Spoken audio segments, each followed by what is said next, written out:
আগামী কয়েক মাসে মালয়েশিয়া 1 থেকে 1.5 লক্ষ বিদেশি শ্রমিক নিতে পারে। লোক দেওয়ার ক্ষেত্রে বাংলাদেশকে সর্বোচ্চ অগ্রাধিকার দেওয়া হবে। বাংলাদেশ থেকে সবচেয়ে বেশি লোক নেবেন ওনারা, এটুকু আশ্বাস আমরা পেয়েছি। তো প্রথম ব্যাচ হিসাবে 7,926 জনের তালিকা ওনারা চূড়ান্ত করেছেন এবং এটা খুব অল্প সময়ের মধ্যে ওনাদেরকে মালয়েশিয়াতে কাজ করার সুযোগ দেওয়া যাবে, এই প্রক্রিয়া শুরু করে দিয়েছেন ওনারা।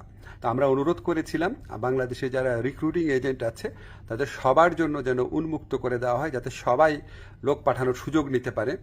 এটা আমরা অনেক ভালোভাবে বুঝিয়ে বলেছি, তো ওনারা বলেছেন ওনারা এটা ভালোভাবে বিবেচনা করে দেখবেন, আমাদেরকে অচিরেই ওনারা এই ব্যাপারে সিদ্ধান্ত জানাবেন।